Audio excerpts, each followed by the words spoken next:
Welcome to the SiGMA's Virtual Roadshow Manila 2021. I believe that what SiGMA is doing is really very important to the industry. And I'm really very proud and happy to be once again invited as a keynote speaker in this year's virtual conference. Most participants like us include the movers and shakers of the gaming industries from all over the world. This virtual roadshow is a testament to the gaming industry and its service providers' flexibility, adaptability, and resilience amidst the challenges of the global health crisis caused by COVID-19. In the world, the casino gaming industry has been immensely affected by this pandemic. Lockdowns, movement restrictions, unpredictability of all of these things forced many of us in the gaming companies all over the world to close for weeks or even months, with absolutely no revenues, but with a lot of fixed costs and operational expenditures. The Philippine gaming industry was not spared either, as it saw significant all-time decline in gross gaming revenues. The country's gaming industry, GGR in 2020, only reached 87.54 billion pesos, or an equivalent of 1.81 billion US dollars, a very significant 59% decline from our 2019 industry GGR of 213.53 billion pesos, or 4.41 billion US dollars. At the onset of 2021, the Philippine gaming industry is doing its best to stay afloat by coming up with solutions, strategies, innovations, and to cope with the situation. Our main goal now is to keep our 11,000 employees employed with full compensation and not to have any deficit or losses in our operation. So it's a break-even point that we are achieving. But this is even very difficult because revenues are quite hard to predict now because of the volatility of the situation. The changes in the area classifications in all over the Philippines would affect how we operate, how we close, when to operate, when to close. The curfews are also sometimes really unreasonable, making casino operations which occur during nighttime almost impossible. Like in Metro Manila, we have a 6 o'clock in the evening curfew, and everybody knows that players are not mostly night people, so that is also a very bad problem for us. Due to the closures of many gaming establishments as early as March 29, 2020, we are losing an average GGR of 144 million a day, 55% of which come from the licensed casinos and 21 million pesos a day, or 45% from other gaming establishments.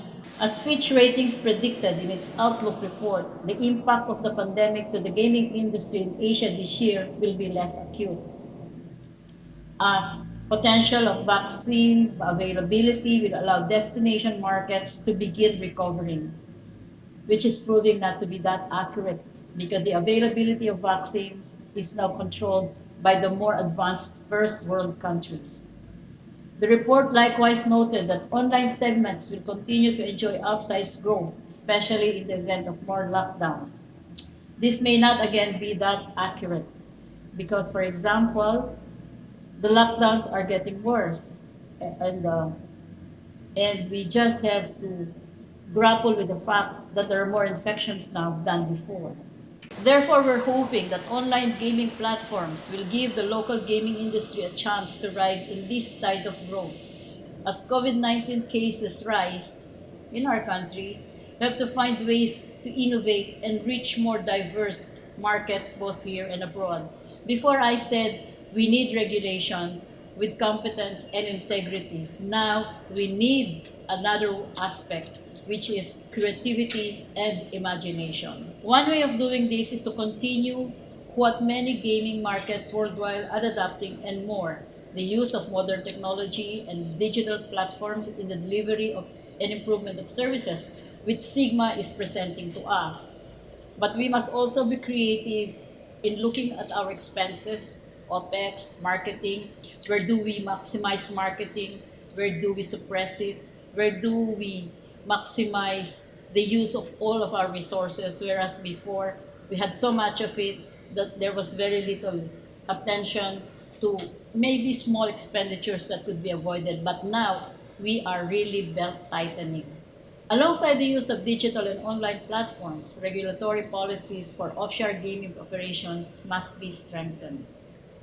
Therefore, to protect also the legitimate operators and help them preserve their revenues, we forge stronger partnerships with the Office of the President, the Philippine National Police, the Bureau of Immigration, the National Bureau of Immigration, and they are now actively curbing illegal online gambling in the country.